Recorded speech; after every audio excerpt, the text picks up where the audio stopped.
앨리스 베일리의 놀라운 예언들. 안녕하세요.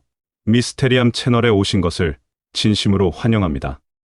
오늘의 미스테리는 앨리스 베일리의 놀라운 예언들에 대한 미스테리를 소개해 드리도록 하겠습니다. 19세기 미국에서 활동한 영매사 앨리스 베일리는 수많은 예언을 남겼습니다. 그녀는 어린 시절부터 영적인 능력을 가지고 있었으며 이를 바탕으로 미래를 예측하는 능력을 갖게 되었습니다. 그럼 그녀에 대하여 좀 더 자세히 소개해 드리겠습니다. 앨리스 베일리는 1880년 6월 16일 영국 맨체스터에서 태어났습니다. 그녀의 출생 이름은 앨리스 러트로브 베이트먼으로 부유한 귀족 가문에서 자랐습니다. 그녀의 어린 시절은 물질적으로 풍요로웠지만 과잉 보호를 받으며 외롭게 자랐다고 전해집니다. 앨리스는 성공의 가정에서 철저한 기독교 교육을 받았으나 빅토리아 시대의 사회적 불평등과 상류층의 안락함에 대한 회의감을 느끼며 자랐습니다. 어린 시절 앨리스는 3번의 자살 시도를 했다고 합니다. 그녀는 삶의 보람을 찾지 못해 불행했고 5세, 11세, 그리고 15세에 자살을 시도했으나 모두 실패했습니다. 15세 때 그녀는 유럽식 의복을 입고 터번을 쓴 키 큰 남자를 만났는데 그는 그녀에게 자제력을 기를 필요가 있다고 말했습니다. 앨리스는 처음에 그를 예수라고 생각했지만 나중에 그가 스승쿠트 후미임을 알게 되었습니다. 1907년 앨리스는 기독교 청년회 YMCA와 영국군과 연관된 선교 활동에 참여하며 인도로 갔습니다. 그곳에서 그녀는 첫 남편 월터 에번스를 만났고 그와 함께 미국으로 이주했습니다. 그러나 결혼 생활은 순탄치 않았고 남편의 학대로 인해 이혼을 요구하게 되었습니다. 1915년에 정식으로 이혼한 후 앨리스는 3명의 자녀를 부양하기 위해 공장에서 일하며 힘든 시절을 보냈습니다. 1915년 앨리스는 신지학협회와 헬레나 페트로프나 블라바츠키의 저서를 알게 되었습니다. 그녀는 신지학협회에 입회하여 빠르게 영향력 있는 인물로 떠올랐습니다. 앨리스는 협회지 더 메신저의 편집자가 되었고 크로토나 책임위원회의 일원이 되었습니다. 그녀는 자신이 고대 지혜의 스승들로 불리는 깨우친 현자들의 친선 단체와 함께 일한다고 믿었습니다. 앨리스 베일리는 1919년부터 1949년까지 많은 저서를 남겼으며 그녀의 저서들은 영성이 태양계와 명상, 치유, 영성 심리학, 국가의 운명 등 다양한 주제를 다루고 있습니다. 그녀는 티베트인으로 시작하는 이름 혹은 DK라는 첫 철자로 불리는 드왈쿨로 알려진 지혜의 스승에게 정신감흥적으로 지시를 받는 식으로 대다수의 저서를 기술했습니다. 앨리스 베일리는 기독교를 포함한 종교적 주제들에 대해 저술했지만 그녀의 저서들은 근본적으로 기독교 및 다른 정통파 종교들과는 다른 관점을 제시했습니다. 그녀는 전통적인 종교의 형태와는 다른 통합된 사회에 대한 견해를 가지고 있었으며 물병자리의 시대의 개념을 수반하는 전 세계의 종교 정신을 포함했습니다. 앨리스 베일리는 1949년 12월 15일 미국 뉴욕에서 사망하기까지 많은 예언들을 남겼는데 그녀의 예언들을 알아보도록 하겠습니다. 앨리스 베일리의 예언은 주로 세계적인 사건과 인류의 운명에 대한 것이었습니다. 그녀는 제1차 세계대전, 러시아 혁명, 대공황, 제2차 세계대전 등을 예언하였으며 이러한 예언들은 대부분 실제로 일어났습니다. 그녀의 예언 중 일부는 매우 구체적이고 상세하며 일부는 아직 일어나지 않은 미래에 대한 것입니다. 예를 들어 그녀는 21세기 초에 대규모 지진과 홍수가 일어날 것이라고 예언하였으며 지구의 기후 변화와 자연재해가 더욱 심각해질 것이라고 경고하였습니다. 또 인류의 도덕적 가치가 하락하고 종교적 갈등이 심화될 것이라고 예측하기도 했습니다. 이렇듯 뛰어난 통찰력으로 많은 사람들에게 영감을 주었으며 그녀의 예언은 오늘날까지도 많은 사람들에게 관심을 받고 있습니다. 베일리는 뉴에이지 운동의 발전에도 큰 영향을 미쳤습니다. 20세기 후반에 일어난 뉴에이지 운동은 기존의 종교적, 철학적 전통과는 다른 새로운 세계관과 영적 사상을 추구하는 운동으로 베일리의 예언과 가르침은 이 운동의 발전에 큰 영감을 주었습니다. 그녀의 예언은 기존의 종교적 교리와는 다른 새로운 영적 메시지를 담고 있어 많은 사람들에게 신선한 충격을 주었습니다. 또 인간의 잠재력과 영적 각성에 대한 강조는 뉴에이지 운동의 핵심 개념 중 하나였으며 이것이 베일리의 예언에서도 자주 나타납니다. 이런 이유로 인해 뉴에이지 운동을 지지하는 사람들 사이에서 베일리의 예언은 큰 인기를 끌었습니다.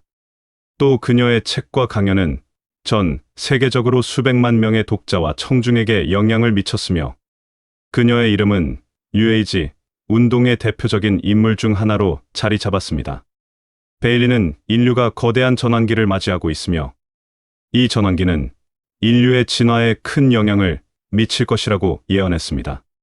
이러한 대전환은 지구 차원의 변화와 함께 일어날 것이라고 보았습니다. 예를 들어 지구의 축이 이동하거나 극지방의 얼음이 녹는 등의 자연재해가 발생할 것이며 이로 인해 인류는 생존을 위해 새로운 대처 방법을 찾아야 한다고 주장했습니다. 또 과학기술의 발전과 인공지능의 등장 역시 인류의 삶에 큰 변화를 가져올 것이라고 예측하기도 했습니다. 또 베일리는 이러한 대전환이 인류에게 위기이자 기회라고 보았습니다. 위기에 직면하여 인류는 서로 협력하고 지혜를 모아 대처해야 하며 이를 통해 새로운 문명을 창조할 수 있을 것이라고 믿었습니다. 세계 종교의 통합과 영적 리더십의 부상. 베일리는 미래에는 세계 종교가 통합되어 하나의 보편적인 종교가 될 것이라고 예언했습니다. 그녀는 이러한 통합이 이루어지는 이유로 현대 사회의 복잡성과 갈등, 그리고 인류의 영적 갈증을 들었습니다. 통합된 종교에서는 기존의 교리와 전통보다는 인간의 내면과 영적 성장에 초점을 맞출 것이라고 보았습니다. 또 그녀는 영적 리더십이 부상할 것이라고 예언했는데 이들은 사람들에게 영적 가르침을 제공하고 분열과 갈등을 치유하는 역할을 할 것이라고 믿었습니다. 이러한 예언들은 일부에서는 논란의 대상이 되기도 했지만 많은 사람들에게 영감을 주고 미래에 대한 비전을 제시하였습니다. 그녀는 기술 발전에 대해서도 놀라운 예측을 했습니다. 인공지능의 발전과 그에 따른 사회적 영향을 언급했는데 컴퓨터가 인간의 지능을 대체하고 인간의 역할이 줄어들 것이라고 내다봤습니다. 또 유전공학의 발전으로 인해 인간의 수명이 크게 늘어나고 질병과 노화를 극복할 수 있을 것이라고 말했습니다. 더불어 3D 프린팅 기술이 발전하여 제조업과 건축 분야에서 혁신이 일어날 것이라고 예측하기도 했습니다. 과학 분야에서는 우주의 탐사와 발견이 계속될 것이며 외계 생명체와의 접촉이 이루어질 것이라고 주장했으며 지구 내부의 구조와 존재에 대한 연구가 진행될 것이라는 흥미로운 예측도 내놓았습니다. 그녀는 정신 문명이 크게 발달할 것이라고 보았는데 인류가 물질주의에서 벗어나 정신적인 가치를 중시하게 될 것이라고 했으며 인간의 의식이 크게 확장되어 우주와 연결될 것이라고 믿었습니다. 또 기존의 종교와 철학이 통합되어 새로운 영적 가르침이 등장할 것이라고도 했습니다. 이러한 의식의 전환은 인류의 삶과 사회 전반에 큰 변화를 가져올 것인데 사람들이 더 평화롭고 조화롭게 살게 되며 서로 협력하여 지구 환경을 보호하고 지속 가능한 발전을 추구하게 될 것이라고 보았습니다. 그녀는 다가오는 시대에 세계적으로 평화와 조화의 분위기가 형성될 것이라고 내다봤는데 전쟁과 갈등이 줄어들고 국가 간의 협력과 상호 이해가 증진될 것이라고 믿었습니다. 또 인종, 종교, 문화 간의 갈등이 해소되고 인류가 하나로 통합되어 공동의 목표를 향해 나아갈 것이라고 했는데 이러한 변화는 인간의 의식이 진화하고 세상을 보는 시야가 넓어짐에 따라 이루어질 것이라고 보았습니다. 베일리는 현재 우리가 겪고 있는 상황들을 놀랍도록 정확하게 예측했으며 그녀의 예언들은 여전히 많은 사람들에게 영감을 주고 있습니다. 그녀의 유산은 미래를 예측하는 것 이상의 의미를 지니고 있는데 바로 우리가 살고 있는 세상을 더 나은 곳으로 만들기 위한 지침을 제공한다는 점입니다. 오늘의 영상은 어떠셨나요? 흥미로우셨나요? 저는 다음에도 재미있는 이야기로 돌아오겠습니다. 지금까지 미스테리함이었습니다. 감사합니다.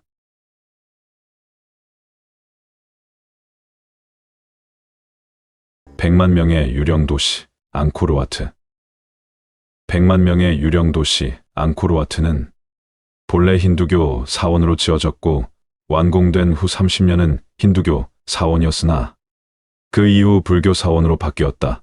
지금은 유네스코가 지정한 불교의 성지이자 세계 최대 규모의 사원이다. 세계 7대 불가사의로 지정된 이유가 그 시대에 저토록 완벽한 사원을, 그것도 30년도 채 되지 않는 짧은 시간 안에 지을 수 있었는가와 석축을 쌓은 틈이 너무나도 정교하고 한치의 오차도 없다는 점에서 많은 전문가들의 혀를 내두르게 하였다고 한다. 역시 최근에 발견된 지하사원까지. 앙코르와트의 깃든 역사와 더불어 그 신비를 파헤쳐 보도록 하자. 캄보디아 시엠립성의 성도 시엠립에서 북쪽으로 약 4km 떨어진 곳에 크메르 제국의 수도였던 앙코르톰에서는 남쪽으로 약 1.5km 떨어진 곳에 있다. 앙코르는 크메르어로 왕조를 뜻하며 와트는 사원을 뜻하기 때문에 왕조의 사원이라고도 한다. 가장 높은 3층의 중앙 성소까지의 높이는 총 65m이고 계단이 매우 가파른 것이 특징이라고 한다. 앙코르와트는 크메르 제국의 왕 수리아바르만 2세가 1122년부터 1150년까지 28년에 걸쳐 세웠다. 불교 성지로 알려진 지금과는 달리 사실 앙코르와트는 힌두교 사원인데 당시 크메르 제국의 국교가 힌두교였기 때문이다. 수리아바르만 2세는 거대한 사원은 시바 신에게 봉헌하던 전통을 깨고 앙코르와트를 질서의 신 비슈누에게 바쳤다. 비록 수리아바르만 2세는 앙코르와트의 완성을 보지 못하고 눈을 감았지만 앙코르와트는 완공된 이래로 국왕 직속의 핵심 사원이자 크메르 제국의 가장 중요한 사원으로 자리 잡았다. 하지만 앙코르와트가 완공되고 30년도 되지 않은 1177년, 크메르 제국은 인근의 참족에게 공격을 당해 치명타를 입었다. 이때 크메르 제국의 수도 앙코르도 참족에게 약탈당해서 크메르 제국은 나라가 휘청거려 망하기 일보 직전까지 갔다. 그나마 중흥군주 자야바르만 7세가 다시 제국을 회복하고 수도를 앙코르톰으로 옮겨 천도하면서 크메르 제국은 기사회생에 성공했다. 이 과정에서 자야바르만 7세는 국교를 힌두교에서 불교로 바꿨는데 그동안 힌두 신들을 그렇게 믿어왔는데도 나라가 망하기 직전까지 갔으니 신앙심이 완전히 떨어져 버렸던 것이라 여기고 자야바르만 7세는 국교를 불교로 바꾸면서 앙코르와트에 있던 각종 힌두교 부조와 석상들도 상당수 불상으로 대체했다. 그러나 안타깝게도 중흥군주 자야바르만 7세 이후로 크메르 제국은 끝없이 쇠락했다. 인근의 태국, 베트남 등에 치이면서 고대의 영광은 온데간데 없고 허구한 날 공격당하는 약소국 신세로 전락하고 말았다. 앙코르에 세운 각종 사원들과 건축물들도 모조리 잊혀졌고 앙코르와트 역시 17세기 말 이래로는 거의 사람이 찾지 않는 폐허로 변해버렸다. 하지만 앙코르와트가 워낙 면적이 엄청난 건축물이라 아예 잊혀지지는 않았고 일본 순례자들이 찾아와 작은 초막을 짓고 살기도 했다. 이뿐만 아니라 포르투갈의 가톨릭 수도자 안토니오 다 마달레나도 1586년에 이곳을 찾아와 방명록을 남겼다. 우리가 생각하는 것처럼 앙코르와트가 아예 사람들의 기억 속에서 완전히 사라진 것은 아니었다는 뜻이다. 물론 앙코르와트가 완전히 사람들에게 잊혀지지는 않았어도 어디까지나 일부 호기심 많은 탐험가나 여행자들이 왔다 갔다 하는 정도였다. 동남아인들을 제외하면 세계 거의 대부분의 사람들은 앙코르와트의 존재조차도 몰랐다. 이렇게 방치된 앙코르와트를 처음으로 서방 세계에 알린 사람이 그 유명한 앙리 무오이다. 프랑스 출신 박물학자 앙리 무오는 1860년에 캄보디아를 탐험하는 과정에서 앙코르와트를 방문했고 그가 쓴 여행록이 유럽에서 선풍적인 인기를 끌면서 앙코르와트는 마침내 다시 빛을 보기 시작했다. 앙리 무오는 이 신전의 아름다움은 솔로몬의 신전이나 미켈란젤로의 작품에 비견될 정도라고 극찬하면서 앙코르와트를 유럽인들에게 소개했는데 이 여행록이 이색적인 신세계에 관심이 많던 당대 유럽인들의 입맛에 딱 맞았기에 엄청난 인기를 끌었다. 앙코르와트는 1992년에는 유네스코 세계문화유산에 등재되었으나 그동안의 전쟁과 약탈로 중요유물 30점 이상이 소실되었다고 한다.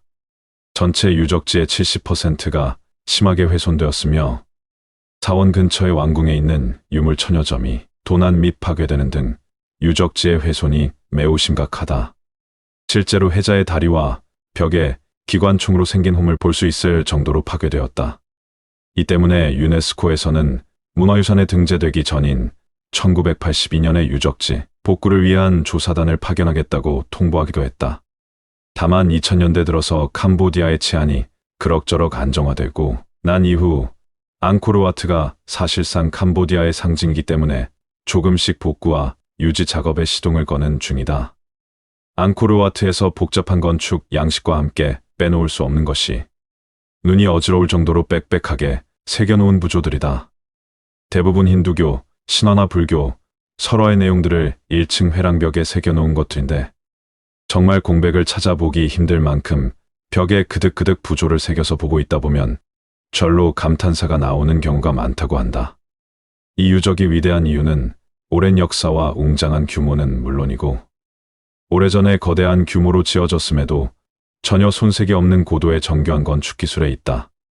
또한 사람의 손에서 방치되는 역사를 겪으며 덩굴과 나무 등이 사원의 벽을 뚫고 자라나고 있는데 이는 인간의 건축물이 자연으로 되돌아가는 과정을 잘 보여주며 문명의 무상함이라는 불교적 메시지와 인간과 자연이 큰 시간 단위에서 결국 어우러지는 우주의 질서를 몸소 나타낸다. 앙코르와트 건물은 동양으로 지었지만 건물의 축을 정동 쪽이 아니라 시계 방향으로 0.5도 틀었다. 이는 실수가 아니다. 주야평분시, 즉 낮과 밤의 길이가 같아지는 춘분과 추분 무렵 서쪽 통로에서 일출을 보면 땅 위에서 떠오르는 태양이 사원의 중앙 탑 꼭대기를 지나가는 듯이 보인다. 만약 건물을 정동향으로 지었다면 태양이 떠오르면서 남쪽 하늘로 움직이기 때문에 중앙탑과 태양이 틀어져서 이런 광경을 볼 수 없다. 중세 크메르인들의 고도의 지식과 기술력을 엿볼 수 있는 부분이다. 이렇게 12세기 인도 차이나 반도의 대부분을 지배했던 크메르 제국이 건설한 앙코르와트 사원으로 천상세계를 표현하기 위해 만들어진 사원이라고 한다. 그 거대한 규모와 섬세한 구조는 돌의 예술의 극치라고 할 만큼 아름다워 현대 건축가들조차 감탄을 금치 못할 정도라고 한다. 7톤짜리 기둥 1800개와 돌로 만든 방이 260여 개에 달하고 거대한 인공호수로 둘러싸여 있느니 앙코르와트를 12세기에 만들었다고 하니 과연 7대 불가사의로 꼽힐 만하지 않는가. 그런데 100만 명에 달했던 대도시는 어찌하여 500년이 넘도록 세계 역사의 뒤편으로 사라져 있던 것일까? 2016년 놀라운 연구 결과가 발표된다. 앙코르와트의 삼림 지하에서 900년에서 1400년 전 번성했던 중세 도시가 발견됐다는 내용이었다. 연구팀은 레이저 레이더인 라이다를 헬리콥터에 달고 비행하며 땅속의 3차원 입체 정보를 얻었다고 했다. 그리고 1901km에 이르는 면적을 조사한 결과 캄보디아의 수도 프놈펜 규모로 보이는 대도시의 도로, 수로 등이 지하에서 발견됐다고 했다. 연구팀은 이것을 12세기에 전성기를 이뤘던 앙코르와트 제국의 도시로 알려진 마엔드라 파르바타의 일부 도시로 추정했다. 에번스 박사는 영국 일간지 가디언과의 인터뷰에서 후기 앙코르 제국의 수도로 보이는 이 도시를 연구하면 앙코르 제국의 붕괴에 대해 더 많은 사실을 알게 될 것이라고 말했다. 또한 여기에는 무서운 전설이 하나 있다. 수백 년 전 머리가 일곱인 뱀을 신으로 모시는 종족들이 도시를 세웠고 그곳에서 반란이 일어났으며 그때 약 100만 명이 몰살되어 영혼만 남아있어 유령 도시가 됐다고 한다.